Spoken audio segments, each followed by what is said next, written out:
Namaste, myself JVN Jyoti Kumawat, Faculty of Education and Methodology. Students, today I am going to start one teaching method. This is lecture method, which which is from the course Pedagogy of Biological Science for the program BSc BA JBC 5th semester.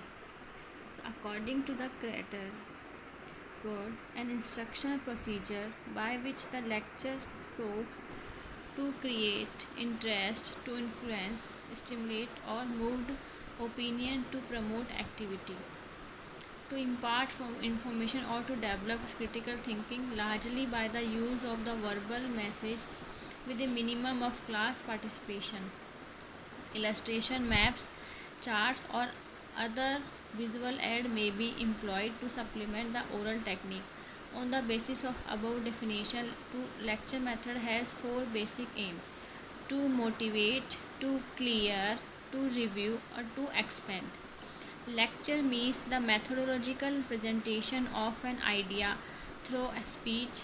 In this method, teacher deliver a lecture on a particular topic and the children listen it. It is an attractive method because teacher is in the center of the teaching learning process. Now these days it is not considered effective because it is not useful in gaining knowledge and changing of behavior. So steps, now there are some steps in the lecture method. There are mainly 3 steps in this process. First, planning by the teacher, presentation by the teacher, receiving by the learner. So the flow of thought of lecture method can be understood by these following points. Now there are some merits and demerits of the lecture method. Merits is that this method is helpful for students of higher classes, not for the primary and middle classes. It is interesting and convenient.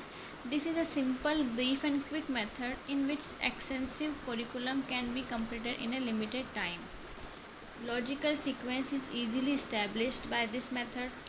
Most suitable method for factual knowledge and historical explanation. This method can be used as ancillary method for the other hand method.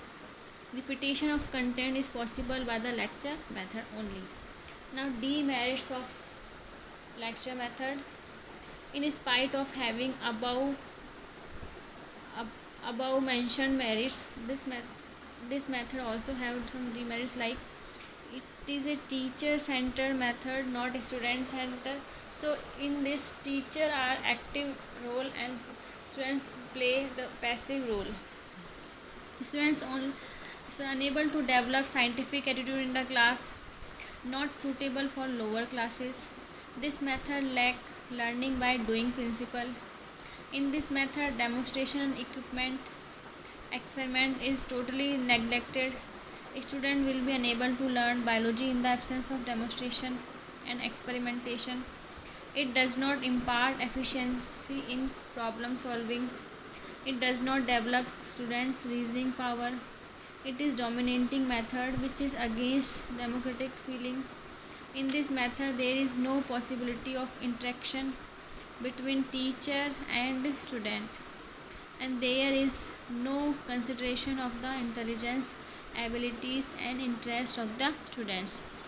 So conclusion is that it is very clear from above discussion, lecture method is not suitable for teaching biology because in this method there is no participation of child in the learning process. Thank you.